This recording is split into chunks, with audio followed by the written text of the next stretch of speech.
তবে আমি এইটুকুই বলতে চাই, অ্যাম্বুলেন্স লাইফে সবার লাইফে কিছু কিছু ঘটনা ঘটে, তো আমার সাথে যেগুলো ঘটে গেছে এগুলো যেন কারোর সাথে না ঘটে। আমি মোহাম্মদ আরিফ হাসান জিহাদ। আমার 2012-তে একটা ঘটনা ঘটছিল আমার সাথে। আমি আসলে কল্পনাও করতে পারিনি যে আমার সাথে এই ধরনের একটা ঘটনা ঘটবে, কারণ আমি এগুলো বিশ্বাস করি না। বিশ্বাস করতাম না, আল্লাহ তাআলার নাম নিয়ে সবসময় রোটে ঘাটে চলতাম। তো সেই ক্ষেত্রে আমার এক দাদা ছিল, গৌতম দা। তখন আমি নতুন আসি, 2012-র কাহিনী। তো আসার পরে নতুন, তখন দাদা গাড়ি চালায়, আমি সাথে দেখি হসপিটাল গুলা চিনি। আমার তখন বয়স 25, তখন আমি গাড়ি ড্রাইভ পারি, কিন্তু ওনার সাথে সব হসপিটাল গুলা চিনি। চিনার পরে তারপরে উনি হচ্ছে আমার গাড়ি চালাইতে দিবে। আমাদের এক ভাতিজা ছিল মুন্সিগঞ্জে, ও হলো বিয়ে করছিল। তো ওইখানে পোলাপানের সাথে একটা ঝামেলা হয়ে ওরে হলো মার্ডার করছিল ওই এলাকার পোলাপানি। ভুট্টা ক্ষেতের মধ্যে বডিটা ছিল, 14 দিন ছিল ভুট্টা ক্ষেতের মধ্যে। পরে ওইখান থেকে থানায় একটা কল দিচ্ছে, মানিকগঞ্জ থানায়, ঘিওর থানায়। ওইখান থেকে চেয়ারম্যান বলছে যে তোমাদের একটা লাশ আছে, ফুটে গিয়ে নিয়ে আসো, শনাক্ত করো। যাওয়ার পরে ওর বাসায় থেকে সব লোকজন নিয়ে যাওয়ার পরে শনাক্ত করা হয়েছে,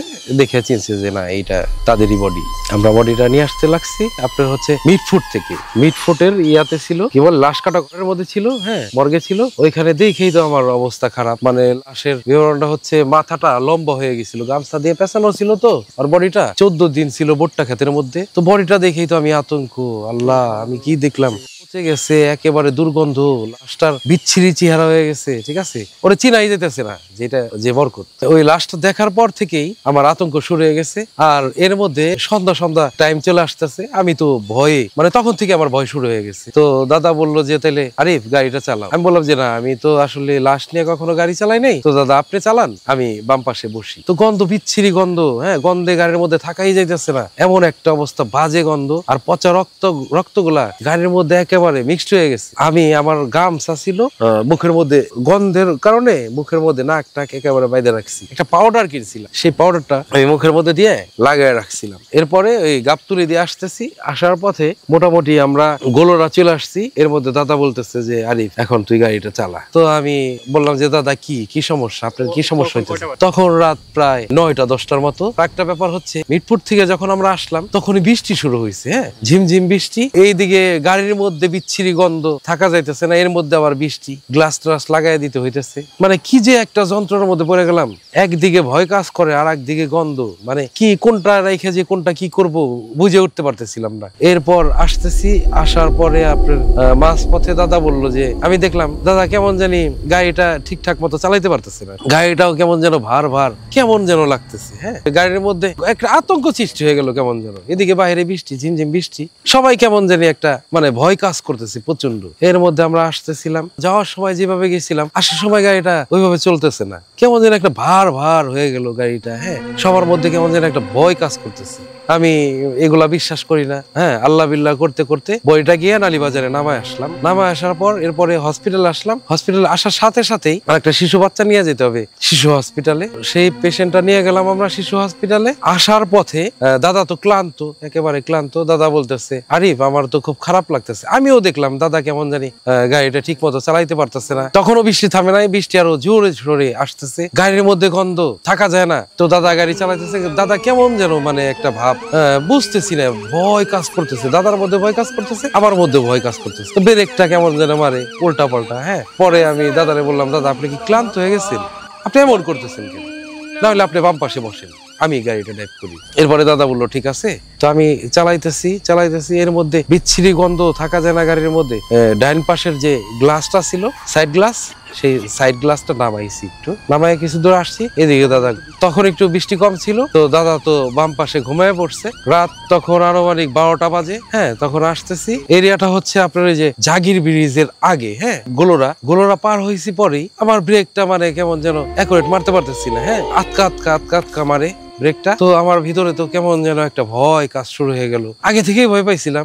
দাদা তো ঘুমে, তখন বৃষ্টি একটু কমছে, যে বিষয়টা স্বাভাবিক না। আমি আল্লাহ করতেছি, লা ইলাহা ইল্লা আনতা সুবহানাকা ইন্নী কুনতু মিনাজ জালিমিন। এর মধ্যে সাইড গ্লাসটা একটু নামাইছি, তখনই আপনার কেমন যেন একটা পিছন থেকে মনে হলো, লুকিং গ্লাসে তাকাইছি যখন, তখনই মনে হলো যে কালো কে যেন একটা আমার দিকে ধেয়ে আসতেছে, হাত পাড়ায় আগে আসতেছে। তখন তো আমি পুরা একটা আতঙ্কের মধ্যে পড়ে গেছি। তো একবার দেখছি, আমি তো বিশ্বাস করি নাই, সূরা টুরা পড়তেছি, আল্লাহ বিল্লাহ করতে করতে আসতেছি। তার তারপর চাচ্ছি যে ড্রাইভটা করি, আগে যাই, মানিকগঞ্জ পর্যন্ত যাই, কিন্তু আমি কোনোভাবেই পারতেছি না। আমার বারবার চোখটা লুকিং গ্লাসের দিকেই যায়। এরপর নিজে নিজে বলতেছি যে না, আমি কোনো কিছু দেখি নাই, কিন্তু আমার বারবার কেন যেন আমার লুকিং গ্লাসের দিকে চোখ যাইতেছে, কিন্তু আমি যাচ্ছি না। কিন্তু কিছু দূর যাওয়ার পরে একটু তাকাইছি, আবারও দেখি ওইরকম। হ্যাঁ, তখন আর আমি নিজেকে ধরে রাখতে পারিনি। তখন আমি ডাকতেছি, দাদা দাদা দাদা। দাদা তো ঘুমায় আছে, দাদা তো ওঠে না। হ্যাঁ, এরপর আমি কিছু দূর আবার আগাইছি, একটা গাড়ি আসলো। হ্যাঁ, আমি ভাবলাম যে না, সামনে লাইটের আলো আছে, সামনে হয়তো সমস্যা হবে না। কিন্তু ব্রিজটা পার হওয়ার পর আবার একই কাহিনী। হ্যাঁ, আবার সাইডের দিকে তাকাইছি, ওই রকমই কাহিনী। পরে আবার দাদারে ডাকছি, দাদা দাদা দাদা দাদা। পরে আমি সেন্সলেস হয়ে গেছি। এরপর দেখি আমি সদর হসপিটাল। দাদাই আমার জিজ্ঞেস করলো আসলে কি হয়েছিল নারী। পরে আমি বললাম যে দাদা, আমার সাথে এই কাহিনী ঘটে গেছে। আমি তো বিশ্বাসই করতে পারি না। দাদা বললো যে এইগুলো আসলে ঘটে অ্যাম্বুলেন্স লাইনে, এটা কোনো ব্যাপার না, আল্লাহ বিল্লাহ করো, সব ঠিক হয়ে যাবে। তারপরে আমি 5-6 মাস গাড়ি চালাই নাই। এখন আমরা চালাইতে ভয় পাইতে স্বাভাবিক হয়ে গেছি। এখন আমাদের আতঙ্ক কাজটা করে না, কিন্তু মাঝে মধ্যে ভয় আমরা পাই, এখনো ভয় পাই। ভয় সবাই পায়। অ্যাম্বুলেন্স যারা চালাবে এরা ভয়ের মধ্যে থাকবেই, কোনো মিস নাই। হয়তো 2 দিন আগে হোক 2 দিন পরে হোক, তাদের মধ্যে একটা আতঙ্ক বিরাজ করবে। আর এইটা যদি কেউ মনে করে যে গল্প, এটা কোনো গল্প না, এটা আমার বাস্তব লাইফের একটা কাহিনী। আমি আজকে বললাম আপনাদের মাঝে। আমি কখনো এটা কারোর সাথে শেয়ার করি নাই। আমার বন্ধু বান্ধব যারা আছে এরা জানে এসব কাহিনী ঘটে যায়। একমাত্র অ্যাম্বুলেন্স ড্রাইভাররাই বলতে পারবে তারা কতবার ভয় পাইছে। আমরা আমাদের ভয় পাইতে কলেজেরা কেমন যেন শক্ত হয়ে গেছে। আমি আসতেছিলাম, আসার সময় এই যে সাইড লুকিং গ্লাসে এইখান দিয়ে আমি যখন ফলো করলাম, দেখলাম আমার পিছনে থেকে কে যেন এইভাবে ঠিক আছে, চুল বড় বড় এইভাবে বলতেছে, এই শুধু এইভাবে আসতেছে। আমি তো তখনই ভয়ে আমি অজ্ঞান হয়ে গেছিলাম। তারপরে 15-20 মিনিটের মতো আমার জ্ঞান ছিল না। সদর হসপিটালে নিয়ে আসলো দাদা। আনার পরে আমি বিগত 6 মাস আর অ্যাম্বুলেন্স চালাইনি। আসলে অ্যাম্বুলেন্স যারা ড্রাইভ করে এদের সাথে কোনো কিছু ঘটে নাই এটা বললে টোটালি ভুল হবে। সবার লাইফে কিছু না কিছু ঘটে গেছে, ঠিক আছে, সেটা ভৌতিক হোক, নিজে থেকেই হোক। এরকম কাহিনী আমার একাধিকবার হয়েছে। হ্যাঁ, আমার সাথে একাধিকবার হয়েছে। আমাদের অ্যাম্বুলেন্স লাইফে ভয় পায় নাই এমন কোনো মানুষ নাই যে সে ভয় পায় না। এই যে হচ্ছে কাটাগড়, তো 2012-এর দিকে আমরা এদিকে যখন আসতাম, এই দিক থেকে গাড়ির মাথাটা ওইদিকে দিয়ে, এই দিক থেকে পিছলাটা দিয়ে এদিকে বরাবর টান দিতাম। আমরা কখনো পিছনের দিকে তাকাইতাম না। এতটাই জঙ্গল ছিল, এদিকে গাছপালা সব নামানো ছিল।